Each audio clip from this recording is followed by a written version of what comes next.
Assalamualaikum warahmatullahi wabarakatuh. Perkenalkan, nama saya Sela Widiawiartati dari jurusan Manajemen di Universitas Riau dengan NIM 1902 11 14 80 dengan mata kuliah Pendidikan Kewarganegaraan dengan dosen pembimbing Bapak Nurdiansah MPD. Baiklah, pada video kesempatan kali ini saya akan menjelaskan tentang geopolitik Indonesia. Pengertian geopolitik Indonesia. Geopolitik berasal dari politik geo. Politik dan geo berarti bumi. Politik berarti kesatuan masyarakat. Geopolitik bisa juga disebut dengan wawasan Nusantara. Geopolitik secara tradisional menunjukkan hubungan antara kekuatan politik dan ruang geografis. Konkretnya, geopolitik sering dilihat sebagai prasyarat untuk belajar pemikiran strategis berdasarkan kepentingan relatif dari darat dan laut, kekuatan dalam sejarah dunia. Tradisi geopolitik konsisten meneliti korelasi kekuasaan geopolitik dalam politik dunia, identifikasi wilayah inti internasional dan hubungan antara darat dan laut kemampuan. Selanjutnya ada sejarah lahirnya konsep geopolitik di dunia secara historis. Sebelum abad ke-19, pandangan geopolitik terhadap dunia hanya berkisar pada lingkungan negara dan negara tetangga di sekitarnya. Para ahli belum memahami geografi bumi secara menyeluruh. Hal ini terjadi karena pengetahuan manusia tentang bumi belum lengkap. Alat transportasi dan komunikasi yang sangat minim, terutama kemampuan jelajahnya. Guru besar geografi di Universitas London memberikan pandangan dalam teori geopolitiknya, yaitu bahwa benteng yang paling kuat di dunia terletak di wilayah Asia. Perkembangan sejarah dunia pada dasarnya diwarnai oleh konflik antara kekuatan darat dan kekuatan lautan. Wawasan Nusantara sebagai geopolitik di Indonesia. Konsep dasar wawasan Nusantara, pemerintahan dan rakyat memerlukan konsepsi berupa wawasan nasional untuk menyelenggarakan kehidupannya. Wawasan ini dimaksudkan untuk menjamin kelangsungan hidup, keutuhan wilayah, serta jati diri kehidupan suatu bangsa negara senantiasa dipengaruhi oleh perkembangan lingkungan strategis. Karena itu, wilayah itu harus mampu memberikan inspirasi pada suatu bangsa dalam menghadapi berbagai hambatan dan tantangan yang ditimbulkan oleh lingkungan strategis dalam mengejar kejayaannya. Wilayah nasional Indonesia dilandasi oleh falsafah Pancasila dan oleh adanya konsep geopolitik. Selanjutnya ada pengaruh geopolitik dan faktor-faktor strategis dalam pengembangan sumber daya alam di Indonesia. Dengan pemahaman geopolitik yang berdasarkan pada wawasan Nusantara yang memperhatikan lingkungan yang strategis, baik pada tingkat global, regional, nasional, ataupun lokal, Indonesia harus berusaha keras untuk mengembangkan iptek masyarakat Indonesia. Budaya merupakan salah satu hal penting untuk produktivitas negara, sehingga menghasilkan produk negara yang berkualitas tinggi dan budaya saing internasional yang membuat keamanan dan kesejahteraan negara termasuk kedamaian dunia. Suatu negara penduduknya dikatakan maju jika penduduk tersebut produktif dengan penuh inovasi dan memiliki kreativitas tinggi. Mentalnya dapat diandalkan dan berbudi pekerti yang luhur. Pada level wawasan Nusantara, pemahaman dari penyebaran ekonomi sosial terlihat kemampuan manfaat menuju kemakmuran masyarakat sepenuhnya tidak terlihat sebagai geopolitik biasa.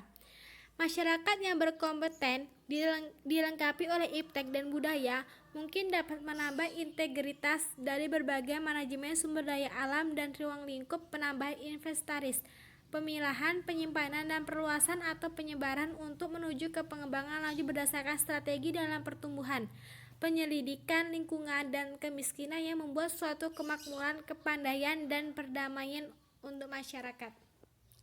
Selanjutnya ada konsep geopolitik. Yang pertama, konsep persatuan dan kesatuan. Kedua, konsep Bhinneka Tunggal Ika. Ketiga, konsep kebangsaan. Keempat, konsep negara kebangsaan. Kelima, konsep negara kepulauan. Dan keenam, konsep geopolitik. Selanjutnya ada latar belakang wawasan Nusantara. Yang pertama, falsafah Pancasila. Nilai-nilai pada Pancasila memiliki dasar pengembangan wawasan nasional dan nilai yaitu penegakan HAM. Yang pertama, hak asasi manusia. seperti memberikan kesempatan untuk berlatih sesuai dengan agama mereka. Kedua, sebagai kepentingan kelompok daripada individu. Yang ketiga, mengambil keputusan berdasarkan konsensus dan konsultasi. Selanjutnya ada konsep kewilayahan Nusantara. Pengaruh geografi dalam fenomena yang dapat diperhitungkan sebab Indonesia memiliki kekayaan suku bangsa dan sumber daya alam. Selanjutnya ada konsep sosial budaya. Indonesia memiliki ratusan suku bangsa yang memiliki adat istiadat, bahasa, kepercayaan, dan agama yang berbeda, sehingga kehidupan nasional yang berhubungan dengan interaksi antar golongan mengandung potensi konflik.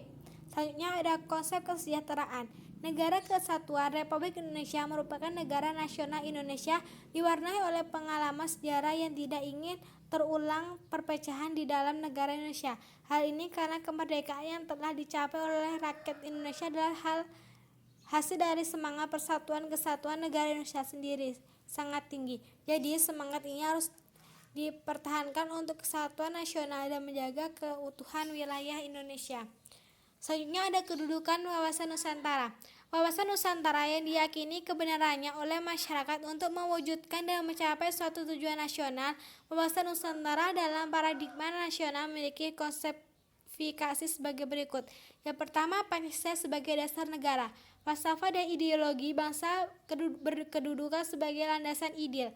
Yang kedua, Undang-Undang Dasar 1945 sebagai landasan konstitusi negara, berkedudukan sebagai landasan konstitusional. Yang ketiga, wawasan nasional sebagai visi nasional, berkedudukan sebagai landasan konsepsional. Yang keempat, ketahanan nasional sebagai konsepsi nasional, berkedudukan sebagai landasan konsepsional. Yang kelima, GBHN sebagai konflik dan strategi nasional, berkedudukan sebagai landasan operasional. Yang selanjutnya ada fungsi wawasan Nusantara. Wawasan Nusantara memiliki fungsi sebagai pedoman, dorongan, rambu-rambu, serta motivasi dalam menentukan segala kebijakan, perbuatan, keputusan, dan tindakan bagi penyelenggaraan negara dalam kehidupan bermasyarakat, berbangsa, dan bernegara. Selanjutnya ada tujuan wawasan Nusantara. Tujuan nasional dapat dilihat dalam pembukaan Undang-Undang Dasar 1945. Dijelaskan bahwa tujuan kemerdekaan Indonesia adalah untuk melindungi segenap bangsa Indonesia dan seluruh tumpah darah Indonesia, dan untuk mewujudkan kesejahteraan umum, mencerdaskan kehidupan bangsa, dan berpartisipasi dalam melaksanakan ketertiban dunia yang berdasarkan kemerdekaan, perdamaian abadi, dan keadilan sosial. Tujuannya adalah untuk membawa kesatuan ke dalam suatu aspek dari kedua kehidupan alam dan nasional. Dapat disimpulkan bahwa tujuan bangsa Indonesia menjunjung tinggi kepentingan nasional dan kepentingan daerah untuk mengatur, membina kesejahteraan, perdamaian, dan bangsawan, serta martabat manusia di seluruh dunia. Baiklah, mungkin cukup sekian yang dapat saya sampaikan. Kurang dan lebihnya saya akhiri. Wassalamualaikum warahmatullahi wabarakatuh.